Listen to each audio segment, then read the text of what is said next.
Okay, yesterday on our book read aloud. There we go. We finished chapter one of Call of the Wild by Jack London. Buck has been on a ship and he gets off the ship and discovers snow for the first time. So we're just going to pick up where we left off. This is a relatively short chapter. I'm going to try and read the whole thing. It will be probably more than 10 minutes. Buck's first day on the Dias Beach was like a nightmare. Every hour was filled with shock and surprise. He had been suddenly jerked from the heart of civilization and flung into the heart of things primordial. No lazy sun-kissed life was this, with nothing to do but loaf and be bored. Here was neither place nor rest nor a moment's safety. All was confusion and action, and every moment life and limb were in peril.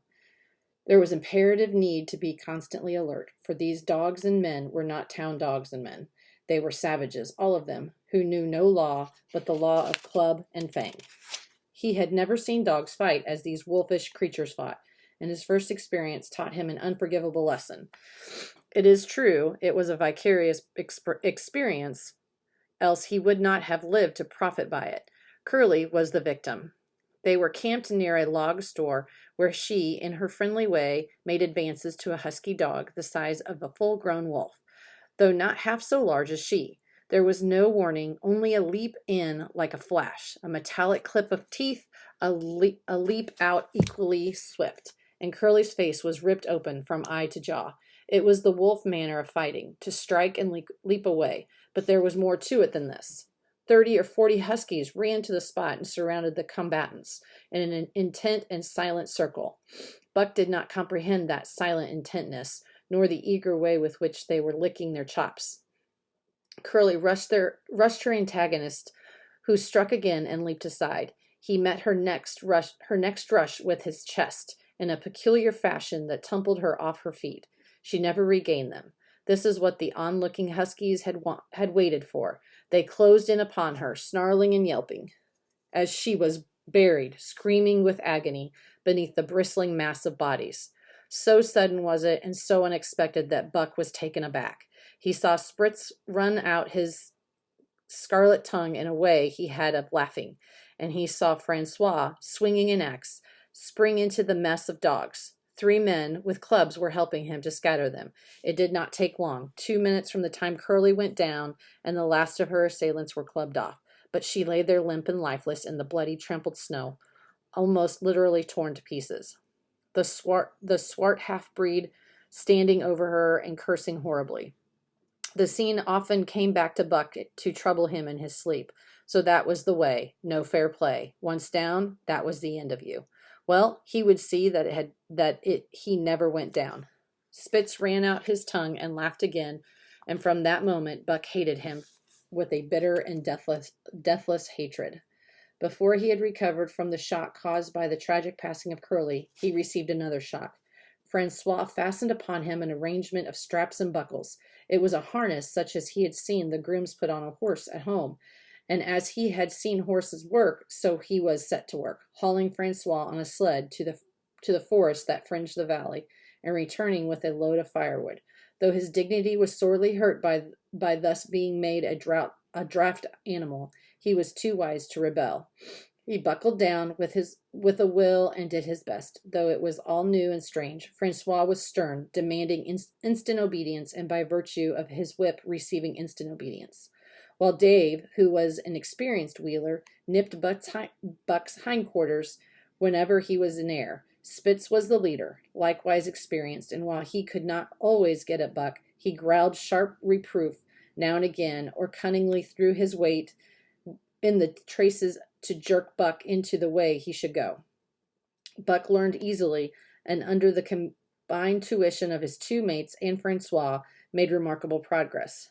Ere they returned to camp, he knew enough to stop at hoe and go ahead at mush, to swing wide on bends, and to keep clear of the wheeler when the loaded sled shot downhill on their heels. "Tree var good dog," Francois told Perrault. "Dat Buck, him pull like hell. I teach him quick as anything." I am not good at accents, by the way. By afternoon, Perrault who was in a hurry to be on the trail with his dispatches, returned with 2 more dogs, Billy and Joe, who called them 2 brothers and true huskies both. Sons of one mother though they were different as day and night. Billy's one fault was his excessive good nature, while Joe was the very opposite, sour and introspective, with a perpetual snarl and a malignant eye. Buck received them in camaraderie fashion. Dave ignored them, while Spitz proceeded to thrash first one, then the other. Billy wagged his tail appeasingly, turning to run when he saw that appeasement was of no avail, and cried, still appeasingly, when Spitz's sharp teeth scored his flank. But no matter how Spitz circled, Joe whirled around on his heels to face him, mane bristled, ears laid back, lips writhing and snarling, jaws clipping together as fast as he could snap, and eyes diabolically gleaming. The incarnation of a belligerent fear. So terrible was his appearance that Spitz was forced to forego disciplining him, but to cover his own discomfiture, he turned upon the inoffensive and wailing Billy and drove him into the confines of the camp. By evening, Perrault secured another dog, an old husky, long and lean and gaunt, with a battle-scarred face and a silent eye, which flashed a warning of prowess that commanded respect. He was called Sol-leks, which means the angry one. Like Dave, he asked nothing, gave nothing, expected nothing, and when he marched slowly and deliberately into their midst, even Spitz left him alone. He had one peculiarity which Buck was unlucky enough to discover. He did not like to be approached on his blind side. Of this offense, Buck was unwittingly guilty, and the first knowledge he had of his indiscretion was when Sol-leks whirled upon him and slashed his shoulder to the bone for 3 inches up and down.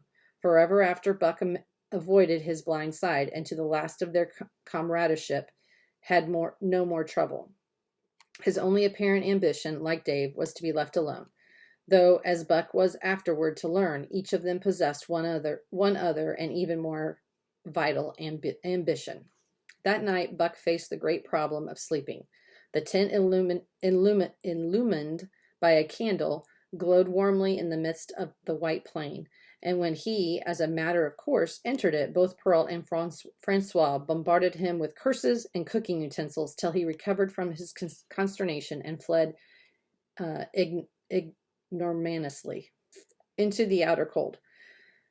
A chill wind was blowing that nipped him sharply and bit with especial venom into his wounded shoulder. He lay down on the snow and attempted to sleep, but the frost soon drove him sheltering to his feet. Miserable and disconsolate, he wandered about among the many tents, only to find that one place was as cold as another. Here and there, savage dogs rushed upon him. But he bristled his neck hair and snarled, for he was learning fast, and they let him go his way unmolested. Finally, an idea came to him. He would return and see how his own teammates were making out. To his astonishment, they had disappeared. Again he wandered around through the great camp looking for them, and again he returned. Were they in the tent? No, that could not be, else he would not have been driven out. Then where could they possibly be? With dropping tail and shivering body, very forlorn indeed, he aimlessly circled the tent. Suddenly the snow gave way beneath his 4 legs, and he sank down. Something wriggled under his feet. He sprang back, bristling and snarling, fearful of the unseen and unknown. But a friendly little yelp reassured him, and he went back to investigating. A whiff of warm air ascended his nostrils, and there, curled up under the snow in a snug ball, lay Billy. He whined placatingly, squirmed and wriggled to show his goodwill and intention, and even ventured, as a bribe of peace, to lick Buck's face with his warm, wet tongue. Here's Buck looking through the snow. Another lesson. So that was the way they did it, eh? Buck competently selected a spot, and with much fuss and waste effort proceeding to dig a hole for himself. In a thrice, the heat from his body filled the confined space, and he was asleep. The day had been long and arduous, and he slept soundly and comfortably, though he growled and barked and wrestled with bad dreams. Okay, I'm actually going to stop here because There's still about 5 more pages or so, and again, I don't want to spend a ton of time. So we'll pick up tomorrow where we are leaving off here with what happens to Buck after his first night in the snow.